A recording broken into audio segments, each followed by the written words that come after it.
할렐루야. 네, 3월 15일 수요예배 나오신 우리 성도님들 환영하고 축복합니다. 우리 옆 사람과 이렇게 인사하고 시작할까요? 참 잘 오셨습니다. 네, 참 잘 오셨습니다. 네.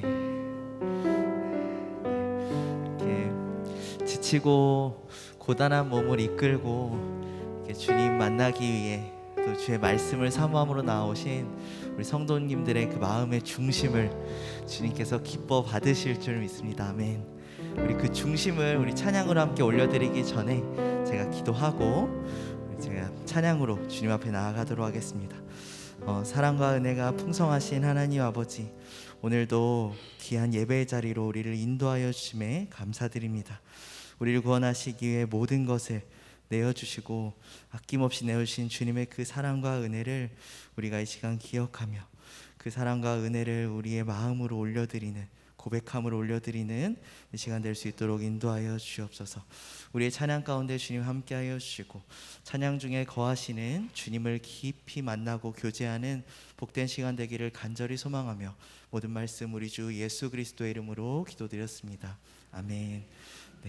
우리 창조주 되신 하나님, 우리의 모든 길을 예비하시는 주님께 기쁨으로 박수치며 찬양 올려드리겠습니다.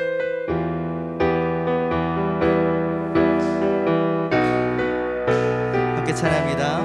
그는 여호와 창조의 하나님, 그는 여호와 전능의 하나님, 길라세 양요요 반석의 하나님, 그는 여호와 치료야. 우리 다시 한번 그는 여호와, 그는 여호와 창조의 하나님, 그는 여호와 전능의 하나님, 길라세 양요요 반석의 하나님, 그는 여호와 치료의 하나님. 찬양하세, 찬양하세, 할렐루야, 찬양하세, 오 할렐루야. 그는 여호와 전능의 하나님, 그는 여호와 치료의 하나님, 지존의 하나님, 지존의 하나님, 아브라함의 하나님, 여호와 샬롬 평강의 하나님, 이스라엘의 하나님, 영원한 하나님. 그는 여호와,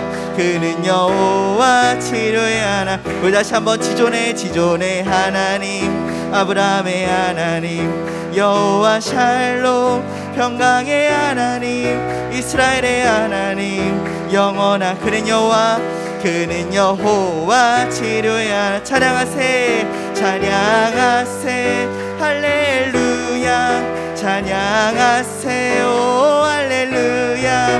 그는 여호와 전능의 하나님, 그는 여호와 치료의 하나님. 우리 3절로 고백합니다. 여호와 이레, 그는 나의 공급자, 구원의 하나님, 구주의 하나님, 아들을 보내어 그를 증거하셔. 그는 여호와, 그는 여호와 치료의.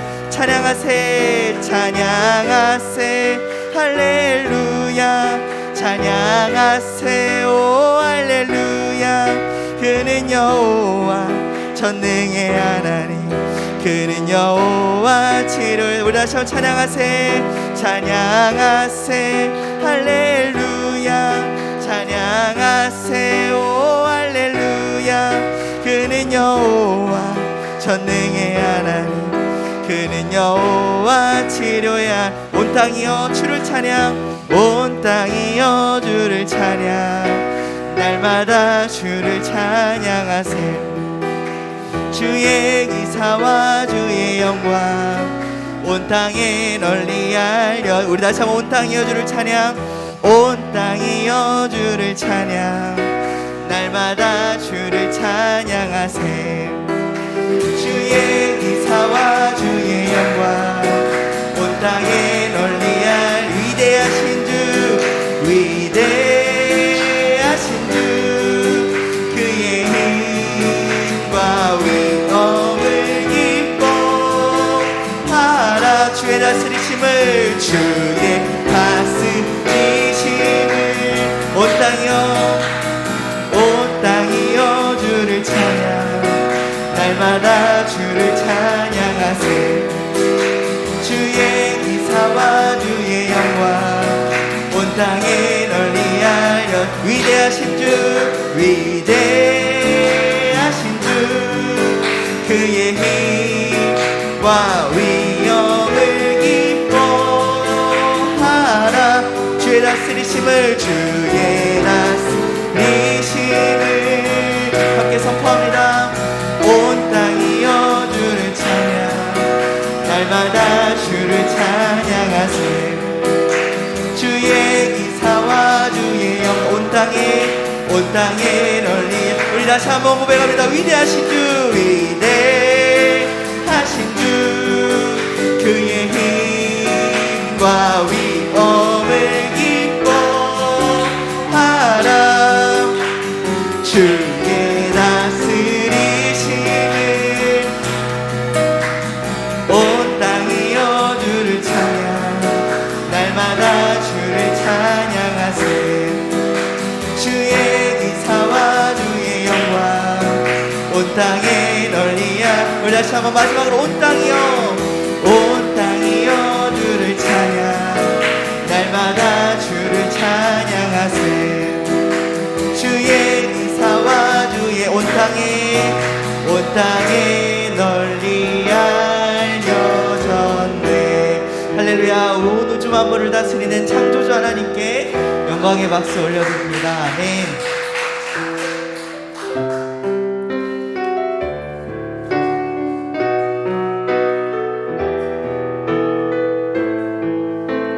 우리 함께 선포하며 나아갑니다. 모든 민족에게 모든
민족에 주 성령 부어주소서 성령 부어주소서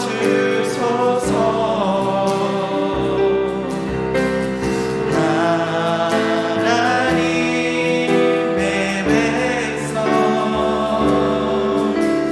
주의 말씀 주시고 꿈과 완성 주사 꿈과 왕상 주사 주의 비밀 알리소서 주의 비밀 알리소서 우리 믿사오니 하늘이 주의 날 선포 우리 담대히 선포하며 나아갑니다. 그날엔 주의 영이 임하여 큰 능이 땅 위에 일어나리라 모든 영혼 깨어 일어날 때 주 예수를 부르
나아갑니다. 그날에 주님의 영이 임하여, 그날에 주의 영이 임하여 큰 북이 땅에, 큰 북이 땅에 일어나리라. 모든 영혼 깨어 일어날 때 주 예수를 부르는 자리 구원. 우리 시간 함께 기도하며 나아갈 때 성령님이 이곳에 임하셔야 역사가 일어날 줄 믿습니다. 성령님 우리 가운데 역사하여 주옵소서. 아버지 말씀이 선포될 때 밝히 깨닫는 은혜를 허락하여 주옵시고, 말씀에 순종할 수 있는 믿음의 결단을 허락하여 달라고. 우리 시간 성령의 임재와 주님 말씀 가운데 역사하실 주님을 기대하며 주의 이름 한번 부르고 주님 앞에 부르짖으며 나아갑니다. 주여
살아계신 하나님, 우리의 분주한 삶 속에서도 이 예배의 자리를 잊지 않고 이렇게 나와 주님 앞에 예배드릴 수 있는 것은 우리 마음 가운데 함께 하시는 성령님의 역사와 은혜임을 고백합니다.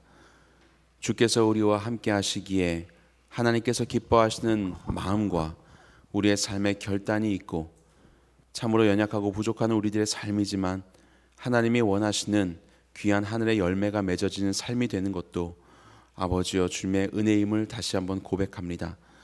성령 하나님, 우리의 마음 가운데 좌정하셔서 이 시간 역사하여 주시오. 주님을 마음껏 찬양하고 또 주님 앞에 기도하며 주의 말씀 앞에 설 때에 하나님께서 기뻐하시는 하늘의 신령한 것들을 이 시간 우리의 삶 속에 가득히 내려주시기를 간절히 소망합니다. 아버지여, 말씀 가운데 서오니 주께서 먹여주시고 새 힘을 공급하여 주시옵소서. 예수님의 이름으로 기도합니다. 아멘. 오늘 함께 나눈 하나님 말씀은 데살로니가 전서입니다. 데살로니가 전서 4장 13절에서 14절까지입니다. 신약 성경 332면 데살로니가 전서 4장 13절에서 14절까지 우리 함께 한 목소리로 합독하도록 하겠습니다. 시작. 형제들아, 자는 자들에 관하여는 너희가 알지 못함을 우리가 원하지 아니하노니 이는 소망 없는 다른 이와 같이 슬퍼하지 않게 하려 함이라. 우리가 예수께서 죽으셨다가 다시 살아나심을 믿을진대 이와 같이 예수 안에서 자는 자들도 하나님이 그와 함께 데리고 오시리라. 아멘. 데살로니가 전서는 데살로니가 교회에 보낸 바울의 서신입니다. 데살로니가 교회는 그리 오래되지 않은 신생 교회였는데요, 그 안에서 믿음으로 인한 많은 핍박들이 있었고, 특별히 그 핍박으로 인하여서 순교자들이 발생하였었던 그런 교회입니다. 바로 그들의 죽음 앞에서 다른 성도들이 경험하고 있을 많은 그 신앙적인 두려움 속에 바울이 이야기하는 것은 부활하신 예수님을 기다리고 예수님께서 다시 이 땅에 재림하실 때 우리 모두는 주님 앞에 함께 서게 될 것이다. 이러한 소망의 말씀을 그들에게 전해주시는 것을 보게 됩니다. 그래서 이와 관련된 그 부활의 소망의 이유에 대해서 우리가 주일에 살펴보도록 하고, 오늘은 그보다 더 먼저 부활에 대하여서 부활의 증거라는 제목을 가지고 우리가 부활을 믿을 수 있는 여러 가지 합리적인 이유들에 대해서 설명하도록 하겠습니다. 물론 어떤 이유가 있다고 해서 우리가 그것을 믿을 수 있는 것은 아닙니다. 우리의 의지가 있어야 하는 것이요, 또 하나님의 역사가 필요한 것이죠. 그럼에도 불구하고 부활의 증거들에 대해서 살펴보는 것은 또 우리에게 유익할 것이라고 생각이 되어서 이 시간에는 바로 그러한 시간을 갖도록 하겠습니다. 부활이라는 것이 기독교의 가장 핵심이라는 것은 우리가 잘 알고 있습니다. 아무리 강조해도 지나침은 없는데, 과거에 루돌프 볼트만이라는 아주 유명한 신학자가 있었습니다. 이 사람은 이런 이야기를 했어요. 예수님이 부활하신 것은 역사적인 사실이 아니다. 예수님은 부활하셨는데 어떻게 부활하셨냐면 그분의 제자들의 마음속에서 부활했다, 이렇게 이야기를 합니다. 예수님의 가르침, 예수님에 대한 향수, 이런 것들이 제자들의 마음속에 그것이 부활했기 때문에 부활한 것이다 라고 하는 역사성을 부인하는 그런 이야기를 했거든요. 오늘날 북한에서도 김일성이 영원하다 이렇게 이야기를 하지 않습니까? 자기들의 마음속에 그 가르침이 있기 때문에 오늘도 우리와 함께 계신다 이렇게 이야기를 하고 있는데, 그와 비슷한 이제 맥락의 이야기를 하는 것이죠. 그런데 그렇지 않습니다. 사실 없이 나의 원함과 열정만을 가지고 말한다고 해서 그것이 진리가 되는 것은 아닙니다. 분명히 역사적인 예수 그리스도의 존재와 또 그분의 십자가의 죽으심과 부활은 사실이었고, 그로 인하여서 우리의 이 기독교가 생겨났다는 것을 우리는 반드시 기억을 해야 할 것입니다. 성경 외에 예수님에 대해서 언급하고 있는 로마의 역사가가 3명이 있습니다. 이렇게 3명이 존재를 하는데요, 이들은 각각 그들의 저서에 보면, 서신을 보면 예수님이 언급되어 있고 기독교에 관한 그런 내용들이 언급이 되어 있습니다. 여기 제일 마지막에 보시면 이제 수에토니우스에 보게 되면 크레스투스라고 되어 있는데, 크레스투스는 그 로마인들이 흔히 노예의 이름을 말할 때 크레스투스라고 그렇게 이야기했다고 합니다. 원래 이제 예수님은 크리스투스인데 크리스투스는 익숙하지 않다 보니까 크레스투스라고 했다고 해요. 그래서 주후 3세기에서 4세기경에 많은 이 로마인들이 크레스투스라는 말을 자꾸 써서 오히려 기독교의 그 작가들이 크레스투스가 아니라 크리스투스다 이제 이렇게 정정을 요청했다는 그런 기록도 있습니다. 어쨌든 예수님을 언급한 로마의 역사가가 이렇게 있고요. 우리가 잘 알고 있는 것처럼 유대인 역사가 중에 요세푸스라는 그 역사가는 자신의 저서에서 예수님의 기적이라든지 십자가의 죽으심과 부활 이런 이야기들을 다소 많은 양으로 이렇게 밝혀 적기도 하였습니다. 이렇게 예수님에 대한 기록들이 그 고대에 있는데요, 무엇보다도 우리에게 가장 중요한 이 예수님의 부활 사건에 대한 기록은 성경이라고 볼 수 있을 것입니다. 성경을 보게 되면 예수님의 부활에 대해서 크게 3가지로 요약을 해볼 수 있습니다. 예수님이 죽으셨는데 주일 아침이 되자 그의 무덤이 비어 있었더라. 그리고 어떤 이들이 예수님을 만났다라고 이야기를 하는데, 사실은 대부분의 사람들이 그에 대해서 회의적이었고 제자들도 그를 믿지 못하는 그런 사람들이 있었다. 그런데 어느 날 그 모든 제자들이 예수님의 부활을 이야기하기 시작했고 죄송합니다. 제자들을 중심으로 기독교인들이 그 예수님의 부활을 증거하는 그런 이들이 많아지게 되었고, 그게 이제 교회가 태동되게 되었다. 바로 이러한 것이 신약 성경에서 말씀하고 계시는 부활 사건의 요약이라고 볼 수 있을 것입니다. 부활은 굉장히 중요함에도 불구하고 우리에게 있어서 부활의 물리적인 또 과학적인 그런 증거는 전혀 존재하지 않습니다. 이것이 아쉬움도 있지만 사실은 다행일 수 있는 것이, 어떠한 확인할 수 있는 그 물리적인 증거가 우리 안에 있다고 하면 아마도 세상 모든 사람들은 그 앞에 가서 절하고 막 우상 숭배하고 난리도 아니었을 거라고 생각합니다. 워낙 보여지는 것에 이 연약한 인간의 습성을 아시는 하나님께서 그 모든 보여지는 증거들은 이제는 다 제하여 주시고 우리의 이 증언들과 그리고 우리의 믿음과 믿었을 때 오게 되는 성령님의 역사를 통하여서 바로 이러한 예수님의 부활들을 오늘날 우리에게 증거하고 계시는 것이죠. 자, 그럼에도 불구하고 우리가 좀 찾아볼 수 있는 부활에 대한 증언들 그리고 정황들을 유의미한 것들을 살펴보면서 충분히 예수님의 부활은 가능성이 있는 합리적인 이야기다라는 것을 함께 살펴보도록 하겠습니다. 먼저 예수님의 부활에 대해서는 성경에서 증거를 하고 있습니다. 성경에서 그것은 증거를 하고 있다. 이것이 어떤 이들에게는 전혀 의미가 없을 수도 있죠. 성경이 말하고 있으니까 믿는다고 나는 성경 자체를 믿지 않는다. 그것은 순환 논리 아니냐 이렇게 이야기해 볼 수 있을지도 모르겠습니다. 성경은 정말로 믿을 만한 것인가? 그런데 우리 다른 주요 종교들을 보게 되면요, 대부분의 종교는 다 그렇습니다. 구전정승이 있습니다. 구전전승, 말로써 이렇게 이어져 오던 그리고 그들의 어떤 교주라든지 어떤 절대자의 그런 이야기들이 계속해서 구전으로 전승되어 오다가 그것들이 이제 기록되게 되는 것이죠.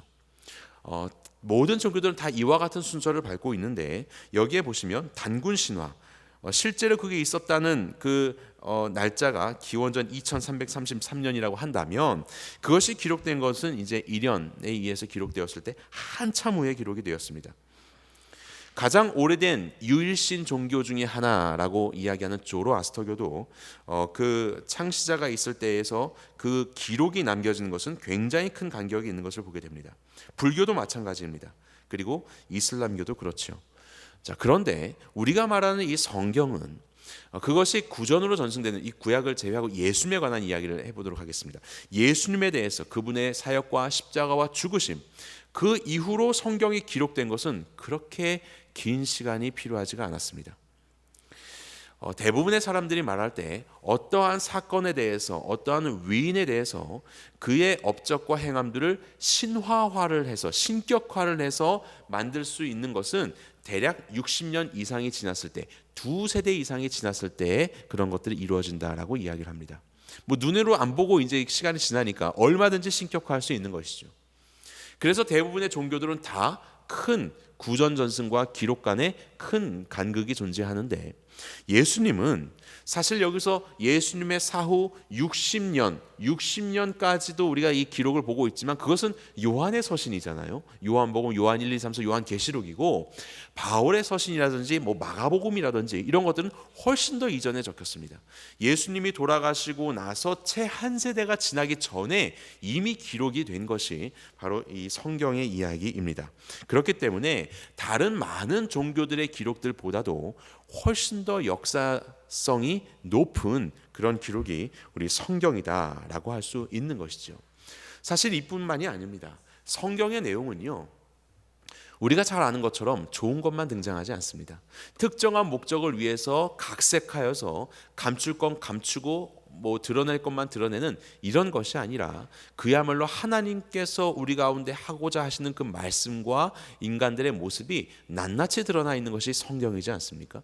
그 안에는 빛도 있습니다. 진리를 온전히 비추는 빛도 있지만 그 빛과 함께 따라오는 여러 가지 인간의 연약한 죄악의 그림자들이 같이 기술되어 있는 것을 보게 됩니다. 이것은 구약뿐만 아니라 신약도 마찬가지예요. 그래서 오히려 누군가가 어떤 의도를 가지고 편집하고 만들어내서 목적을 달성하는 그런 것이 아니라 그야말로 하나님께서 계시를 통하여서 우리 인간에게 주신 빛과 그림자를 함께 폭로하고 있는 그런 문서이기에 오히려 더 신뢰할 만하다라는 생각도 듭니다. 자, 그리고 부활의 증거 두 번째 보도록 하겠습니다. 이것은 빈 무덤입니다. 예수님께서 부활하셨다. 사망을 이기셨다. 그러니 이 무덤이 비어 있는 것이지요. 여기에 대해서는 많은 반론이 있었습니다. 우리가 잘 아는 것처럼 성경에도 나타나고 있는데요. 마태복음에 보게 되면 제자들이 시신을 훔쳐갔다고 해라. 이렇게 이제 이야기를 합니다. 그런데 이것이 우리에게 온전한 그런 어떤 그 반론이 되지 않는 이유는 무엇입니까? 자기들이 예수님의 시체를 훔쳐다 놓고선 예수님이 부활했다고 증거하고 다니고 그 사실로 인하여서 모든 제자들이 극심한 박해와 순교를 당하기까지 그 주장을 굽히지 않는다. 이것은 말이 되지 않는 이야기지요. 그래서 제자들이 훔쳤다, 이것은 올바른 반론이 될 수 없습니다.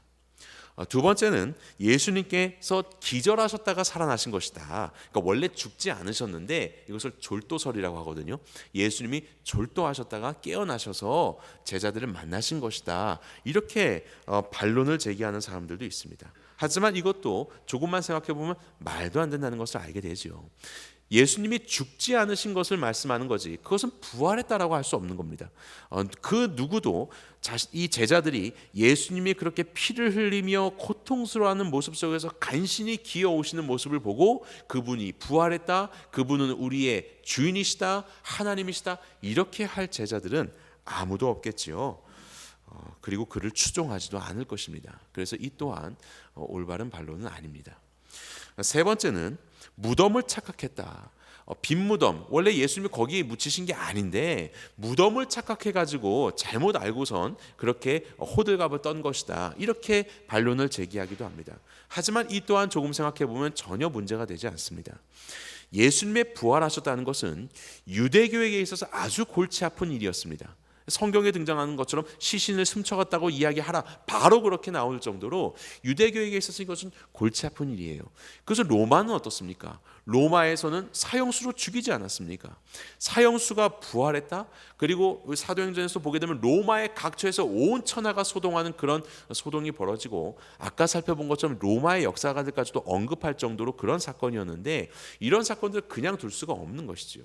자, 우리가 묻어놓은 건 여기야 라고 하면서 그 시신을 찾아다가 보여주면 이 모든 소동은 다 한 번에 잠재워질 수 있었을 겁니다. 그런데 결국 그런 일은 일어나지 않았습니다. 왜냐하면 무덤을 착각했던 것이 아니라 예수님은 정말로 부활하셨기 때문에 그렇습니다. 그리고 어떤 이들은 여성들이 증인이니까 믿을 수 없다라고 이야기하지만, 이 또한 우리는 그렇기 때문에 더 믿을 수 있지요. 당시의 고대 유대 사회에서는 여성들의 어떠한 증언도 법적인 효력이 없었습니다. 그런데 그들이 오히려 이름도 등장합니다. 그 막달라 마리아, 야고보의 어머니 마리아, 살로메, 마가복음에 보면 이 이름들이 3번이나 계속해서 등장하고 있거든요. 도대체 증언의 효력이 없는 사람들 이름이 왜 이렇게 등장하면서 마가복음은 예수님의 부활을 기술하고 있는가? 정말로 그와 같기 때문에, 이것이 사실이기 때문에 그렇습니다. 이것을 누군가가 꾸며낸 빈 무덤의 거짓된 이야기라면 믿을 만한 증언자들을 썼겠지요. 하지만 여인들을 쓰는 것을 보면 정말로 여인들이 예수님의 빈 무덤을 가장 처음에 발견한 것이 맞다라는 것을 우리는 볼 수 있습니다. 자, 그리고 이 빈 무덤에 이어서 우리에게 또 확인할 수 있는 그 부활의 증거는 현현하심에 대한 증언입니다. 예수님께서 부활하셔서 나타나셨다, 현현하심에 대한 증언들이에요. 어떤 이들은 이렇게 이야기를 합니다. 야, 그거 꾸며낸 이야기 아니냐? 꾸며낸 이야기. 예수님의 부활을 다소 좀 일찍 기록한 서신 중에 하나가 고린도전서입니다. 고린도전서에는 부활에 대해서 굉장히 강조를 하고 있는데요. 여기에 보게 되면 근데 이와 같은 말씀이 있어요. 바울이 말하고 있는데 이미 고린도전서를 쓸 때 예수님의 부활을 봤던 사람들이 이렇게 많습니다. 또 500여 형제에게도 나타났다. 부활이 없었다가 부활이라는 것을 기록을 하고 사람들한테 얘기를 해서 이것을 설득시키고 이런 것이 아니라, 이미 기록하기 전에, 부활을 기록하기 전에 부활을 경험했다고 하는 현현을 목격했다고 하는 사람들이 이미 수많은 증인들이 있었습니다. 그리고 기록이 된 것이지요. 만약에 이것이 가짜였다면 바울의 이 고린도전서의 이 부분은 삭제가 되었겠죠. 무슨 소리야? 나는 본 적이 없는데 어디서 내 이름을 팔아다가 이상한 진리를 전하려고 그래? 벌써 없어졌을 겁니다. 그런데 500여 형제들에게 보이셨다. 예수님의 죽으신 이후에 예수님이 약 33년에 돌아가셨다고 한다면 고린도전서는 뭐 빠르고 늦은도 있지만 약 55년으로 생각을 하고 있습니다. 한 세대가 지나기 전입니다. 그것을 본 500의 형제 중에 상당수가, 여기에 언급되는 많은 분들이 이것을 능히 확인할 수 있는 그런 상황이었죠. 하지만 이 기록들이 계속해서 우리에게 전해지는 것은 그것은 진짜였기 때문이다, 꾸며낸 것이 아니었기 때문이다라고 우리는 알 수 있습니다. 그리고 어떤 이들은 예수님의 현현을 환각 증세라고 그렇게 이야기하는 자들도 있었습니다. 너무나도 예수님의 부활을 갈망한 나머지 그들의 삶을 던졌는데 이것이 너무나도 허무하게 끝난 나머지 갈망하다 보니까 환각을 보게 되었다, 이렇게 말하는 사람들이 있습니다. 그런데 대부분 환각 증세는 우리의 육체적인 결핍 때문에 생겨나죠. 영양이 결핍되어 있거나 아니면 물을 많이 마시지 못했거나 뭐 그럴 때 너무나도 바라는 그것들이 환각으로 드러나게 되는 것이지요. 그런데 제자들은 그런 상황 같지는 않았습니다. 그리고 심지어는 예수님의 제자들은 부활에 대해서 생각도 안 하고 있었습니다.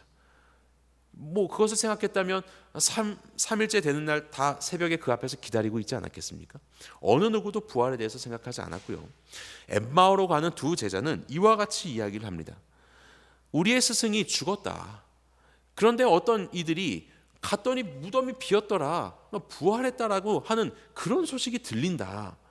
그러면 이 소식을 들은 그 제자들은 기뻐서 날뛰었을까요? 그게 아니에요. 엠마오로 가는 두 제자입니다. 그 소식이 들렸음에도 불구하고 그것은 믿을 만한 이야기가 아니었고 우리는 실패했고 모든 소망은 끊어졌다. 그래서 이 두 제자가 엠마오로 가고 있는 것 아니겠습니까? 부활의 소식이 들렸지만 거기에 반응하는 제자들이 없는 겁니다. 그들은 그것을 그렇게 소망하지도 갈급해하지도 않았습니다. 이미 실패했다고 생각했기 때문에 그렇죠. 그리고 예수님께서 나타나신 것은 어떠한 사람들이 다 모여 있을 때 환각 증세 혹은 무언가 잘못 볼 만한 어떤 것들, 그것을 다 같이 잘못 보고 예수님이 부활했다고 그렇게 이야기한 것이 아닙니다. 곳곳의 배경과 장소가 달랐지요. 하지만 곳곳에서 우리 예수님은 사람들에게 나타났습니다. 그리고 무엇보다도 환각이라고 말할 수 없는 것은 예수님에 대해서 조금 회의적인 입장으로 보여지는 예수님의 동생 야고보, 그리고 예수님을 믿는 자들을 핍박하였었던 바울, 이 야고보와 바울은 예수님의 부활을 갈망하지도 않을 뿐만 아니라 오히려 그것을 부정하는 자들이었기 때문에 그들이 예수님의 부활을 보고 이 하나님이시라고 이야기하고 생명의 주라고 얘기하고 이럴 일은 벌어지지 않을 것이라고 생각을 합니다. 그리고 무엇보다도 이것이 설령 환각이었다 한들 환각 증세를 보인 수많은 사람들이 일어나서 교회를 이끌어가고 세계 선교 가운데 이 세상을 흔드는 일들 가운데 쓰임 받았다. 그 환자들이, 이것은 결코 우리가 쉽게 생각할 수 없는 일이지요. 그래서 이 역시도 올바른 반론이 될 수는 없습니다. 그리고 우리가 생각해 볼 것이 있습니다. 예수님의 부활을 말하는 것은 종교가 시작될 때 그것이 종교로서 유리한 증언일까 불리한 증언일까, 이것입니다. 어떻게 생각하십니까? 자, 예수님이 부활하셨어. 그러면 그것이 종교가 생기겠습니까? 아니면 생길 일도 안 생기겠습니까? 그것은 생길 일도 안 생기게 하는 그런 증언입니다. 왜냐하면 먼저는 무덤 숭배 사상이 그들 가운데 있었습니다. 우리가 이 마태복음 말씀을 보게 되면 화 있을진저 외식하는 서기관들과 바리새인들이여, 너희는 선지자들의 무덤을 만들어 의인들의 비석을 꾸미며 이르되, 뭔가 무덤을 만들고 꾸미고 그것을 숭배하는 그런 모습들이 이들 안에 있었습니다. 지금도 다윗 왕의 무덤을 숭배하죠. 물론 다윗 왕의 무덤은 없습니다. 우리가 찾을 수가 없어요. 하지만 위치도 추정하고 이러면서 그냥 만들어 버렸습니다. 10세기에 다윗 왕의 무덤이라고 만들어 놓고 무덤도 아닌 것을 지금 만들어 놓고 많은 사람들이 그 앞에서 참배를 하기도 하고 이렇게 순례를 하기도 하지요. 그렇게 무덤 숭배 사상이 이들 가운데는 있었습니다. 그러면 종교가 생겨나기 위해서는 예수님의 무덤을 잘 꾸며 놓는 것이 종교의 시작의 거점이 되겠죠. 그런데 그 안에 빈 무덤이더라, 예수님이 이 무덤에 계시지 않는다, 이것은 구심점을 스스로 잃어버리는 그런 일이 되는 것입니다. 그리고 더 나아가서 부활의 증언은 그것을 검증해야 되는 부담을 안고 있습니다. 우리가 알고 있는 세상의 모든 종교는 사람들이 그렇게 따르고 있는 많은 종교들을 보게 되면 거기 안에는 부활이 없습니다. 부활이 없어도 능히 그 창시자의 가르침만으로도 종교는 생겨나기 시작하는 거예요. 예수님도 못 박아라 했던 것은 예루살렘에 있는 그 유력한 자들의, 예루살렘 백성들의 목소리지, 예루살렘 성 밖에만 나가면 예수님은 엄청 인기가 있는 분이었습니다. 많은 사람들이 따라다녔던 분이었어요. 그 가난하고 헐벗고 또 풍족하지 않았던 수많은 사람들을 모아서 얼마든지 예수님의 가르침을 가지고 종교를 만들 수 있었습니다. 그런데 그러지 않았습니다. 그리고 사도행전에 보게 되면 이 제자들의 증언은 예수님의 그 고매한 가르침들, 산상수훈의 주옥 같은 가르침들을 전하면서 사람들을 모으지 않았습니다. 그저 그들의 진술은 무엇입니까? 예수가 부활했다. 너희들이 죽인 이 예수를 하나님이 살리셨다. 이것만을 이야기하면서 초창기에 이 교회가 세력을 형성하게 되는 것을 보게 됩니다. 그렇다면 여러분들은 어떠시겠습니까? 한 세대도 지나지 않아서 사실은 예수님 죽은 다음에 3일 이후에 부활하신 이후에 그 즉시 갑자기 베드로가 와서 예수님이 부활하셨다라고 이야기한다면 여러분들은 무엇을 말씀하겠습니까? 내가 두 눈을 뜨고 똑똑히 예수님 죽는 거 봤는데 부활했다고? 증명해봐. 우리 이렇게 질문하지 않을까요? 한 두세 대쯤 흘러서 부활했다고 하면 뭐 증명할 길도 없고 승천했다고 하니까 할 말 없는데 바로 그 당대에 내가 그 예수가 누군지를 아는데 그가 가장 극형에 처해서 죽은 자인 줄 아는데 그가 부활했다고? 그러면 증명해봐. 바로 나오는 두 번째 질문이 바로 그것이었을 겁니다. 그럼에도 불구하고 이 검증을 해야 되는 부담을 안고 있는 부활의 문제, 사실 부활하지 않아도 얼마든지 종교를 만들 수 있는 이 문제에 있어서 예수님의 제자들은 부활을 이야기를 했던 것입니다. 그리고 유대인들에게도 부활 개념은 있었지요. 물론 사두개인들은 부활을 믿지 않았지만 바리새인들은 부활을 믿었고 유대인들은 다 믿고 있었습니다. 그 부활은요, 역사의 끝에서 나타나는 부활입니다. 부활을 말해도 저 언젠가 마지막 때가 되면 부활할 것이다. 이것은 유대인들이 가지고 있는 생각이었습니다. 그런데 그 역사의 끝에 있는 부활이 아니라 역사의 한복판에서 부활의 사건이 일어났다고? 이것은 그 자체로 그들의 가르침과는 무언가 다른 거부감을 일으킬 수 있는 부활의 이야기예요. 그것을 굳이 이야기하는 건 왜 그랬을까요? 왜 이런 부담감을 가지고 부담감이 있는 부활의 이 검증을 부활의 증언을 하면서 이 종교가 시작되었던 것입니까? 그것은 바로 예수님께서 진정으로 부활하셨기 때문에 그렇습니다. 그리고 네 번째로 예배의 날이 변했지요. 예배의 날. 원래는 안식일 날에 이들이 모여서 예배를 드렸는데 물론 그때도 성경에서는 그때도 예배를 드렸지만 안식 후 첫날인 주일에 모이기 시작했습니다. 그리고 그날을 주의 날이라고 그렇게 명명하였습니다. 왜요? 예수님께서 그날 부활하셨기 때문에 그렇습니다. 그리고 다섯 번째로 부활의 메시지는 초기 교회의 성장을 촉진했죠. 성장의 원동력이 되었습니다. 그래서 많은 이들이 이 부활의 메시지를 듣고 당대에 하나님께로 돌아오는 역사가 벌어지게 되었습니다. 이것은 어떤 다른 것이 있는 것이 아니라 정말로 예수님께서 부활하셨고 부활하신 예수님을 만난 제자들이 변하기 시작했던 것이죠. 그리고 교회를 핍박했던 바울조차도 예수님의 부활을 증언하기 시작하면서 순교를 마다하지 않는 그런 삶의 모습으로 예수님을 증거하기 시작하였습니다. 바로 이러한 부활의 강력한 메시지들이 그 안에 있었고 바로 이것은 교회를 성장하는 메시지가 되었습니다. 사도행전을 살펴보면 아까도 드린 말씀처럼 다른 가르침들이 있는 것이 아닙니다. 오직 예수 그리스도의 부활을 선포하며 교회가 성장해 나갔다는 것을 우리는 볼 수 있습니다. 다른 것이 아니고요. 왜냐하면 예수님은 정말로 부활하셨기 때문에 그렇습니다. 자, 이와 같이 예수님의 부활이라는 것은 예수님이 어떠신 분이시냐라는 예수님의 정체성에 대한 교회의 이해의 완전한 토대가 되었지요. 그분의 완전한 신성과 그분의 인성 속에서 그들은 이 예수님의 부활을 선포했고 그리고 교회는 탄생되었고 이 교회는 확장되었습니다.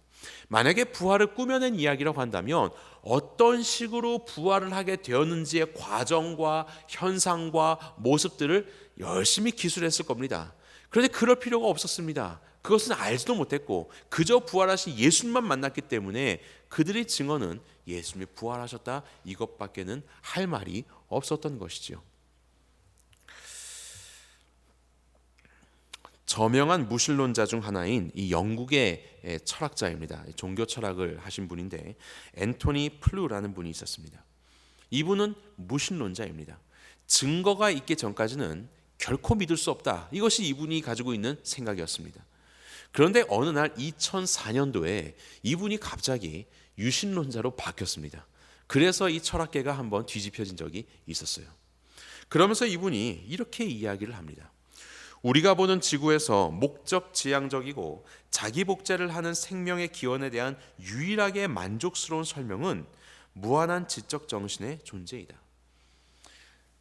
그 창조주를 빼놓고 이러한 세상에 있는 법칙과 방향성들, 목적들을 설명하려고 하니까 이것이 사실은 궁색해지는 것이에요. 그것을 인정하고 이분이 마침내 2004년도에 결국 이 하나님이 계시다라는 것을 인정할 때에 이 모든 것들이 제일 합리적인 결론에 이르게 된다라고 그렇게 판단을 하고 유신론자로 전환하게 되었습니다. 그런데 이 사람의 신개념은 거기에서 그쳤습니다. 옛날에 그 아리스토텔레스가 이야기했었던 것처럼 이신론이라고 하는데요. 신이 이 세상을 지었지만 더 이상 이 세상에 관여는 하지 않는다라고 이야기하는, 성경은 관여하지 않습니까? 세상으로 침투해 들어오지 않습니까? 예수님이 그랬죠. 그런데 관여하지 않는다라고 이야기하는 이런 이신론적인 신개념을 가지고 있다가 그러다가 돌아가셨습니다. 너무나도 안타까운 일이죠. 이분이 이렇게 전환을 하고 그 다음에 그 유신론, 그러니까 이 하나님이 어떤 분이신지 조금 더 알아보고 그분에 대한 이야기, 성경에 대한 이야기 속에서 믿음을 가졌더라면 너무나도 좋았을 텐데 그의 이해는, 그의 합리적인 이해는 여기에서 그치고 말았던 거예요. 이 사람의 문제는 이와 같습니다.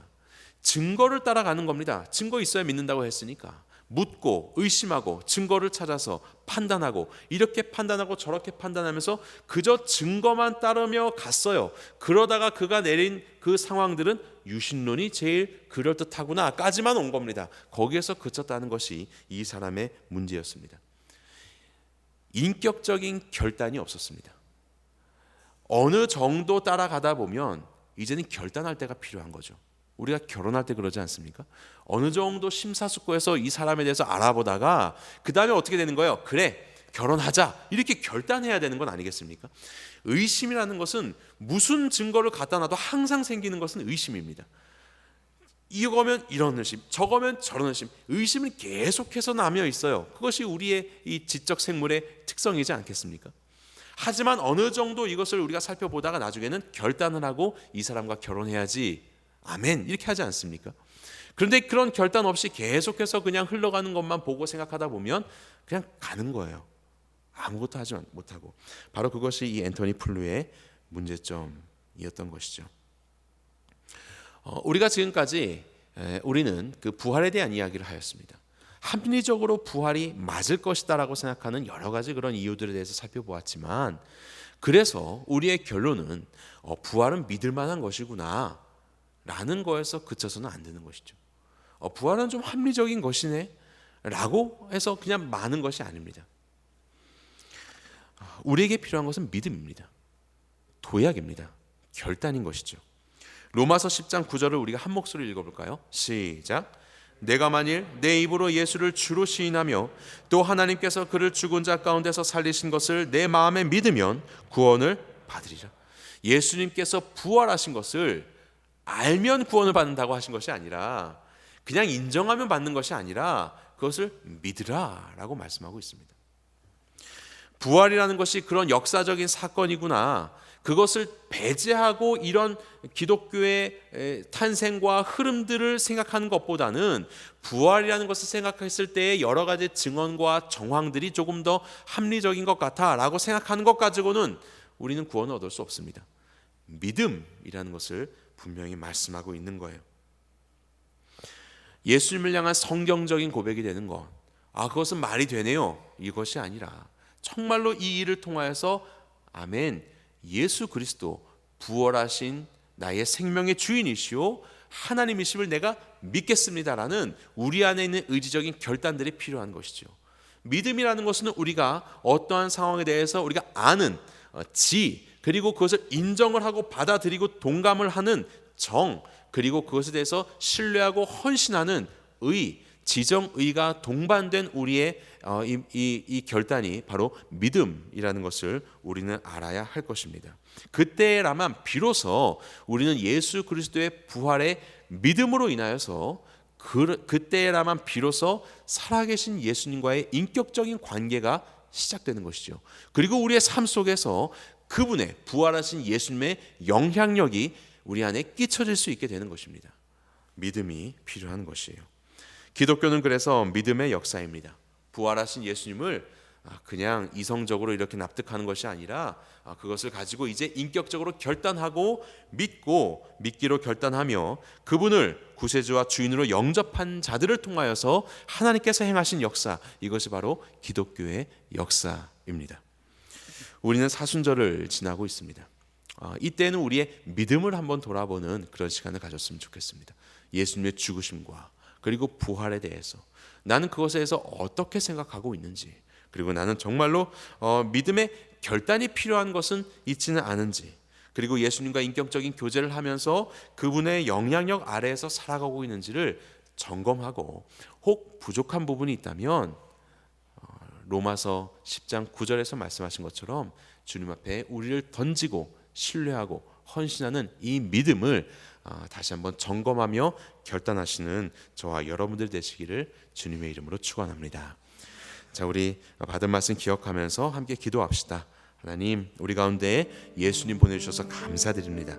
그것을 우리가 지적으로 인정하는 것뿐만이 아니라 우리의 모든 인격을 다하여서 그것을 믿게 하여 주시고 그 믿음으로 주님과 함께 살아가는 우리의 삶이 될 수 있도록 주여 이끌어 주시옵소서.